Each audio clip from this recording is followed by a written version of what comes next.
Hello दोस्तों, आज हम देखेंगे एक्टिवा 6G गाड़ी के अंदर मेन स्टैंड की प्रॉब्लम बहुत आ रही थी, तो उस प्रॉब्लम को हमने सॉल्व किया है।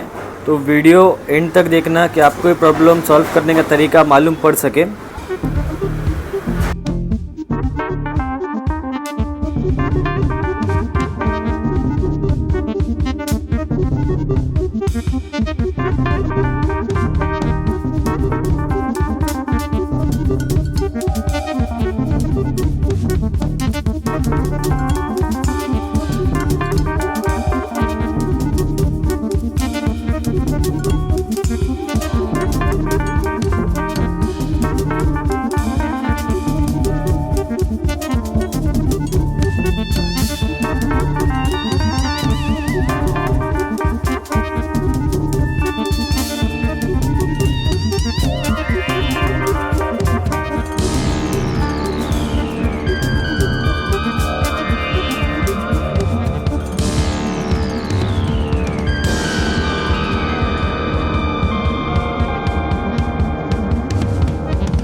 दोस्तों, हमने इस तरह अपनी एक्टिवा 6G गाड़ी का मेन स्टैंड का प्रॉब्लम सॉल्व किया है।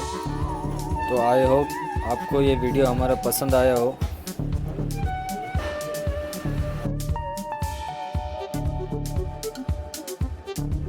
ये वीडियो देखने के लिए हमारे चैनल को लाइक करो, शेयर करो और सब्सक्राइब करो।